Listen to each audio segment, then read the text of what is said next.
Assalamualaikum warahmatullahi wabarakatuh. Selamat siang ya untuk teman-teman petani kelengkeng Nusantara.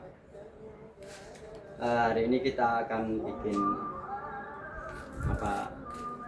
step by step untuk budidaya SOP budidaya kelengkeng ya yang baik ya.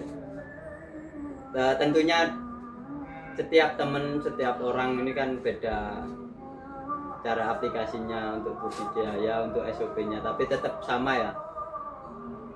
Tujuan akhirnya itu untuk yang terbaik.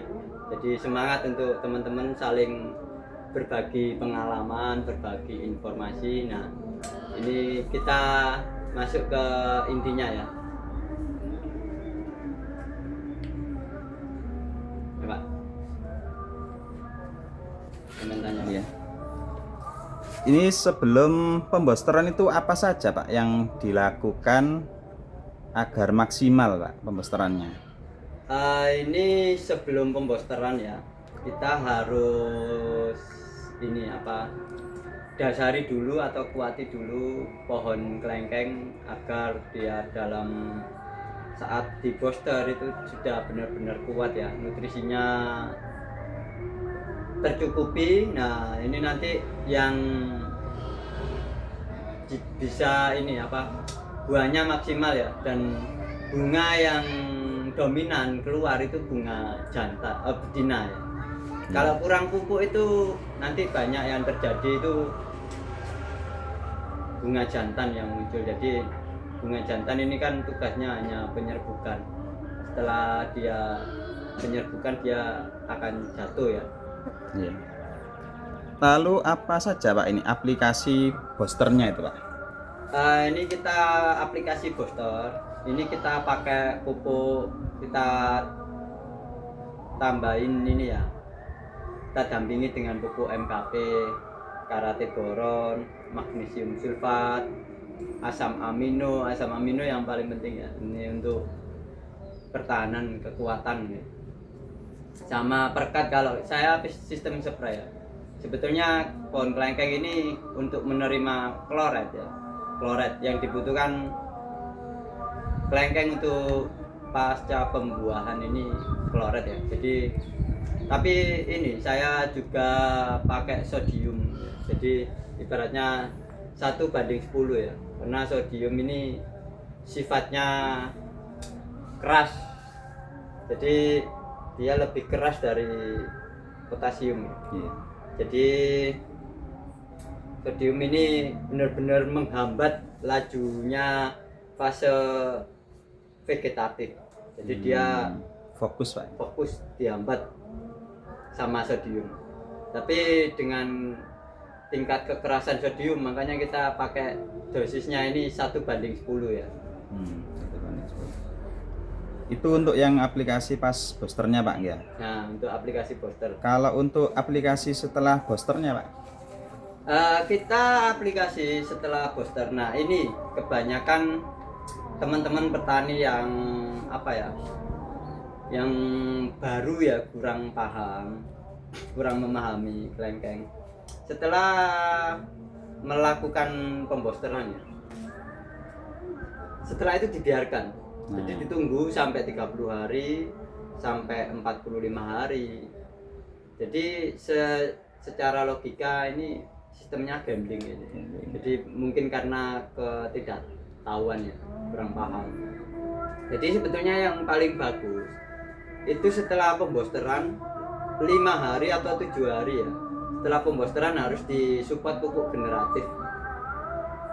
Untuk apa? Tujuannya untuk biar bunganya serempak ya, belum itu bagus. Jadi setelah pembosteran harus ada penanganan lagi Pak nggih? Ya, setelah pembosteran harus kita pupuk generatif ya, seperti MKP, karate boron, magnesium sulfat, asam amino ya.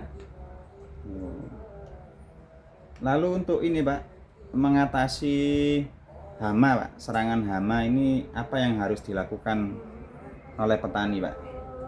Oh ya, itu aplikasi tadi inseknya ini. itu tadi untuk pemupukan pasca booster ya, kita kembali lagi. Karena kita lengkapi sekalian biar teman-teman ini biar paham sekalian. Untuk pasca booster itu pupuk generatifnya itu minimal per 15 hari ya. Tapi dengan dosis rendah.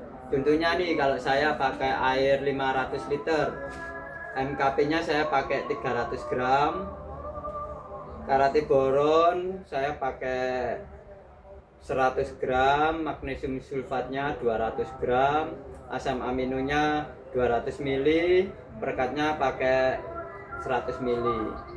Kita aplikasinya spray ya. Jadi per 15 hari minimal. Jadi setelah pembosteran sampai panen itu dibutuhkan minimal 6 kali aplikasi atau 6 sampai 8 kali aplikasi ya, sampai panen ya dari pembosteran. Termasuk untuk inseknya ini Pak? Nah, inseknya bisa juga diikutkan. Makanya setelah pembosteran muncul bunga harus dilihat ya, dicek. Ibaratnya kita pembosteran 100 pohon nih, yaitu kita cek setelah pembosteran apakah aman dari hama ulat yang utama itu, ulat yang memakan ini bakal buah. Jadi kalau kena serang, jadi tadi kita bisa campurkan inseknya ke dalam pemupukan, jadi sekalian. Apa saja itu Pak inseknya Pak? Bisa pakai ini ya, decis sama kalau saya mix sidametrin ya. Nah, tapi dengan dosis rendah ya. Selama proses pembuahan ini apakah perlu Pak pengurangan buah itu Pak? Nah, sangat penting. Semua pohon buah apabila terjadi overload ya, kelebihan beban, kelebihan buah, itu kondisi pohon akan sangat kasihan. Bebannya dia terlalu berat, jadi percuma. Nanti yang terjadi buah tidak maksimal, size-nya, besarnya itu kecil-kecil jadinya. Tidak sesuai harapan ya. Nutrisinya dibagi banyak. Nah, karena bebannya terlalu berat. Meskipun kita kasih berapapun banyak nutrisi, pupuk generatif, apapun, itu nggak akan mampu. Karena apa? Pohon atau pohon tumbuhan ya, buah ini sama seperti manusia. Dia hanya menerima atau makan nutrisi makanan hanya sebatas yang dia mampu. Kalau seperti contoh nih, manusia sehari makan 3 kali, nggak mungkin kita makan sehari 15 kali ya. Jadi sama, tumbuhan ini seperti manusia ya. Jadi meskipun buahnya banyak nih, nggak apa-apa, nanti dikuatin nutrisinya, tidak bisa. Harus dikurangi ya penjarangan tadi, penjarangan buah. Iya, berarti memang harus ini Pak ya, dilakukan pengurangan buah. Iya, pengurangan buah. Nanti yang terjadi kalau sudah pengurangan buah akan cepat besar, cepat panen. Nah, pohon akan cepat istirahat. Iya. Kemudian setelah pemanenan Pak, apakah bisa langsung di-booster langsung atau harus di-recovery dulu menunggu sampai berapa lama gitu Pak? Nah, ini yang harus wajib ya. Setelah panen harus ada recovery ya. Setelah panen itu recovery, pohon harus istirahat sama seperti manusia ya. Tidak boleh disuruh kerja terlalu berat melebihi yang. Jadi kalau disuruh kerja berat terus percuma, nanti dia di booster nggak akan maksimal, kadang nggak akan muncul buah ya, bunga. Jadi memang harus ada ditunggu dulu Pak ya. Nah, masa istirahatnya itu minimal 3 bulan ya. Diistirahatkan dulu minimal 3 bulan. Nanti setelah panen recovery-nya, pupuk kandang kambing fermentasi, asam umat untuk pencuci residu dari booster. sama asam amino untuk pemulihan cepat ya, stres. Berarti selama 3 bulan itu dikasih itu Pak? Nah, Atau nunggu dibiarkan saja begitu saja selama 3 bulan itu? setelah panen pokoknya, setelah panen aplikasinya ya tetap Langsung. ini apa 3 kali aplikasi. 3 kali aplikasi. 1 bulan sekali berarti Pak? Nah, 1 bulan sekali nanti kasih asam lumat, asam amino, kue kambing yang sudah fermentasi. Ya. Oke Pak, berarti itu ya semua nggih. Nah, SOP budidaya kelengkengnya Pak. nah, itu tadi ya teman-teman untuk para petani kelengkeng Nusantara ya tetap semangat. Pastinya semua punya teknik budidaya sendiri-sendiri, masing-masing pemahaman, karena setiap pemikiran orang ini berbeda-beda, tapi tujuannya tetap satu ya, untuk memajukan kelengkeng Nusantara.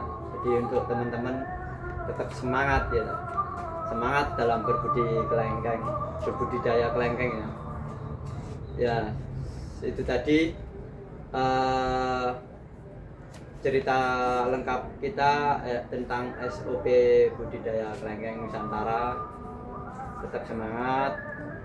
Jadi untuk teman-teman yang mau, yang pengen, nanti kita sematkan di media sosial kita ya, di Facebook, di TikTok ya, Di YouTube semuanya Pak. di YouTube semuanya Ya. kita sematkan di atas ya.